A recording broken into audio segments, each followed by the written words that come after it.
YA novelists everywhere, get ready to pad out the last book in your series.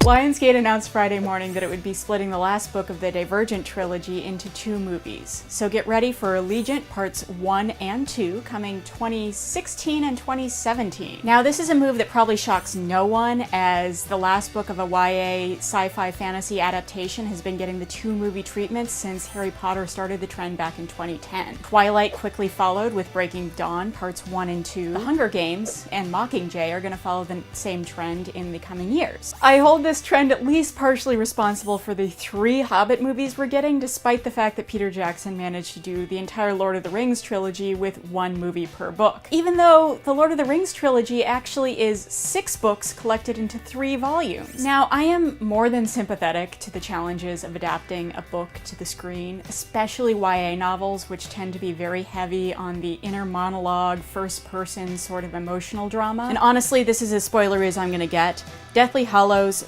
Mockingjay, and Allegiant are all sort of the least cinematic books of their respective series. Now, Deathly Hallows managed to pull this off pretty well. The extra movie gave you time to buy into the whole concept of the Deathly Hallows as part of the Harry Potter mythology, which hadn't been introduced before the 7th book.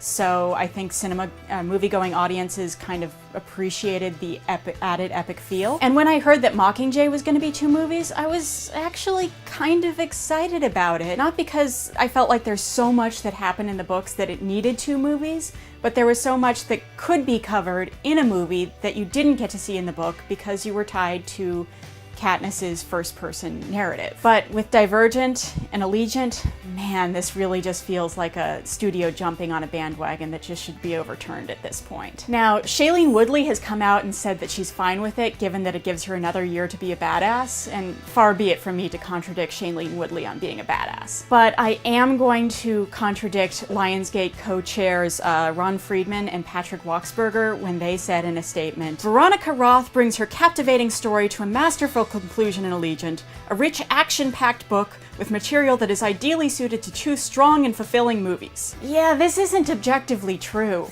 If there is a book in the Divergent trilogy that's ideally suited to 2 strong and fulfilling movies, it's the 2nd book, Insurgent. Lionsgate is welcome to try to prove me wrong on this.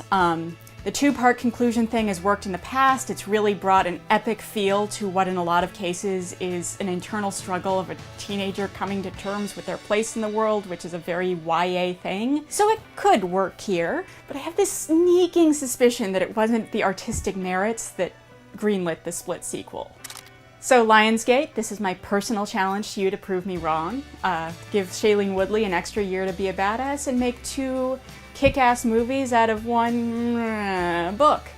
Oh, and speaking of The Hobbit and the extension into a trilogy, if you enjoyed the 2nd installment in the Hobbit trilogy, The Desolation of Smaug, and want to win a deluxe collector's edition gift set of the DVD and 2 custom bookends, make sure to enter our 8-bit Hobbit contest. There's a link in the description. You have until April 15th, so that's tomorrow, to enter, as well as get your taxes in.